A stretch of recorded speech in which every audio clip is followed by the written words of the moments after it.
Hey guys, I absolutely love hostas. Now I picked up a fantabulous hosta. I'm gonna get it in ground. Here's what it looks like.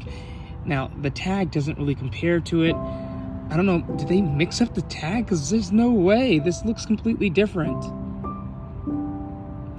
But anyhow, this is what the hosta looks like. It's got like these beautiful yellow corners here, or edges, and then the muted green inner portions.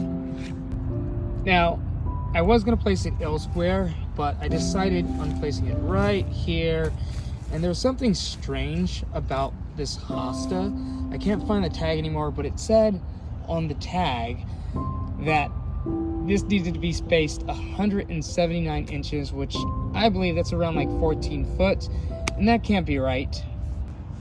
So it's looking good right here. It's near some drip irrigation that I need to get set up, and then near some weeds that I need to get pulled as well. So I'll work on the weeds another day, but this will grow here. It's in parched sun. Strange, I found the tag in my pocket, and you can see down below it says spacing 178 inches. That's like 14 foot.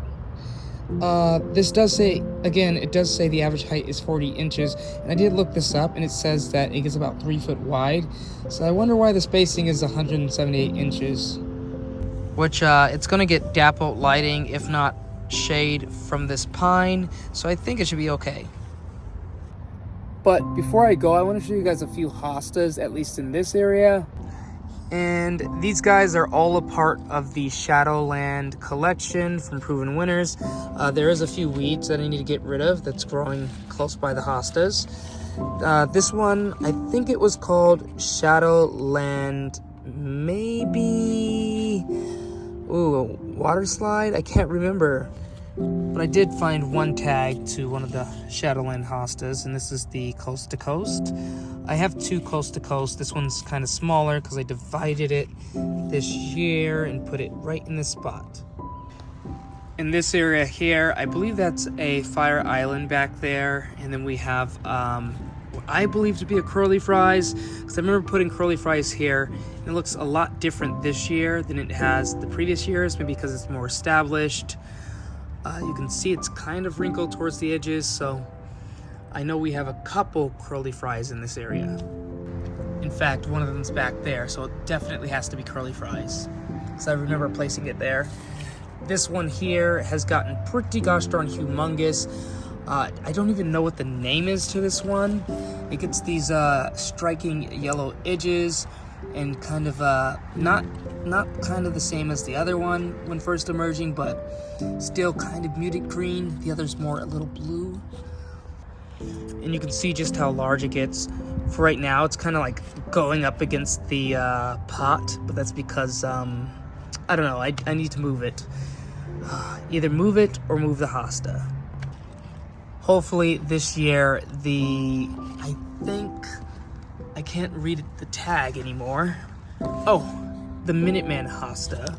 Hopefully that Minuteman hosta still makes an appearance, even though it's being shrouded by fern. And then this hosta might even make its way over there this year, because it gets pretty gosh darn large. It's been here for 3 years now. This hosta, it's a new one. We put this in ground this year, so it's got some time before it gets pretty big. It says Apple Teeny Shiny Lime Hosta, and it does look pretty apple-y like, and it has kind of this shiny hue to it, if you can see it. It's nice. In the back here, we have another muted green. I'm not sure what the name to this one is. It might even be the same as the one that we just recently got. Who knows? But I got it like 2 years ago, and it's been sitting here ever since. So I'm pretty sure this will be a lot larger this year, if not maybe on the smaller side. It is planted near a few ferns. And guys, we gotta go on with the video and show you guys how some of these guys unfurl, because they're really interesting.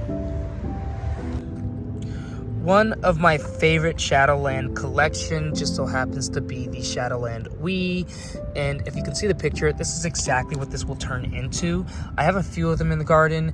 As you can see, one here, one back there. I think there's one way up there as well.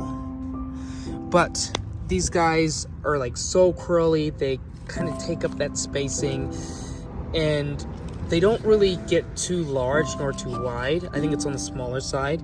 If you see, this does say they get about 11 to 18 inches tall, and spacing would be 28 inches. So 28 inches wide, and the height would be maximum 18 inches.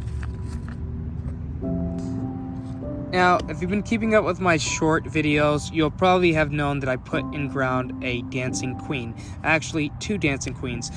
Now, the dancing queen that's over here was the same height as the other one, which we're going to show in a second, but you can see just how large this one has gotten. It was really small when I put it in ground, but I think it loves this area filled with wood chips, and it's quite wet here. Then we have the dancing queen over here, and you can see the big difference. One's way larger, the other's not, unless this is a mix-up, because that's kind of odd. So I'm not sure how this dancing queen, the one that I put in ground a couple weeks ago, got so large from a small container, but it's very large starting out. So I think it loves the area it's in. It's filled with wood chips, and the soil is pretty gosh darn moist, so I know it had a lot of water to drink up, or rainwater to drink up, so that's cool.